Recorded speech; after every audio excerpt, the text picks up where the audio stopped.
Civil side में हो, revenue side में हो, किसी भी साइड में काम क्यों न कर रहा हो, उन कामों में आने वाली वर्तमान धाराओं में जो त्रुटियां हैं, उसमें क्या आमूल परिवर्तन की आवश्यकता है, वह वर्तमान समय में आम लोगों के हित में है या नहीं है, इस पर विचार करना। इस विचार से आप अपने विचार को अवगत कराना और उसको प्रदेश के माध्यम से व्यवस्थापिका को, अगर राज्य की कानून से संबंधित है तो राज्य की व्यवस्थापिका को भेजा जाता है, अगर केंद्र की है तो केंद्र के माध्यम से उसे भेजा जाता है। जिस प्रकार हमारे यहाँ एरिया सेलिंग थी बिहार में, सीवान में एक बैठक हुई थी 2002 में। उस समय भूपेंद्र जी थे महामंत्री, जो अभी बीजेपी के मंत्री का केंद्र में मंत्री हैं, और प्रमोद जी थे पूर्वांचल के मंत्री। तो हमने प्रश्न रखा था अपना विचार कि एरिया सेलिंग जो है वह आम हित में नहीं, क्योंकि एरिया सेलिंग जिस समय के लिए उपयोग में लाया गया था उस समय टुकड़ों में जमीन नहीं थी, इसलिए वह टुकड़ा न हो इस उद्देश्य से रखा गया था। आज टुकड़ा भी नहीं मिलता है, आवश्यकता उस टुकड़ा वाले को बेचने की है, न तो कोशेयर देते हैं न एरिया वाले देते हैं, जिसके पास पैसा है वह उसको नहीं देते हैं। इसलिए यह अनैतिक है, क्योंकि कोई जमीन तभी बेचता है जब वह तो कहीं हॉस्पिटल में रहता है या साथ कर या अपनी लाचारी के कारण। तो जो पैसा देता है, जिसके पास पैसा है वह उसलिए नहीं देता है, लेना चाहता है कि हम एरिया सेलिंग के झंझट में था। जब मैं पटना हाईकोर्ट में प्रैक्टिस स्टार्ट किया था, लेकिन घर के लेकर के हमको टाटा जाना पड़ा, वहीं पर अभी कर। अधिवक्ता परिषद का जो काम है वह है कि आम हित में जो वर्तमान कानून है वह कानून सही है या उसमें कोई परिवर्तन की आवश्यकता है या कोई खामियां है, उन पर विचार करना और अपने विचार से व्यवस्थापिका को अवगत कराना, क्योंकि कानून बनाने का काम व्यवस्थापिका का है।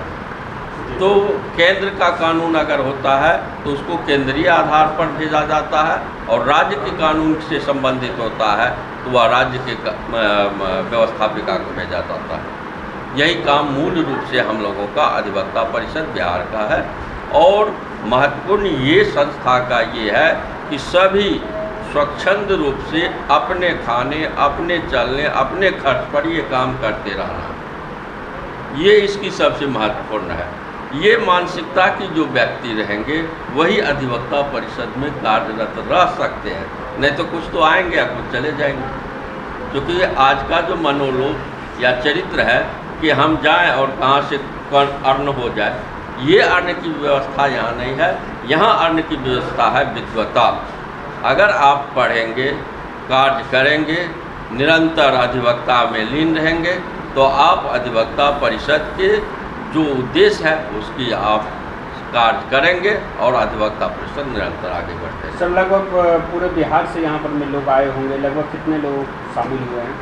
अभी यहाँ पर लगभग पदाधिकारी की बैठक थी, जिसमें 30-35 अपेक्षित हैं, तो 28-29 के लगभग आए हुए हैं। बहुत बहुत धन्यवाद।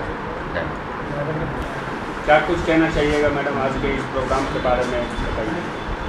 मैं महिला प्रमुख हूँ परिषद, और ये तो पैकेट है, तो हमारा आगे का क्या उद्देश्य है, क्या गोल है प्रांत महिला प्रमुख होने के नाते, उसमें मैं बताना चाहूँगी कि हर ज़िले में मुझे महिलाओं का संगठन तैयार करना है, क्योंकि 33% आरक्षण भी मिल चुका है, और महिला अधिवक्ता अगर आगे आएंगी तो समाज के लिए कुछ बेहतर कर पाएंगे।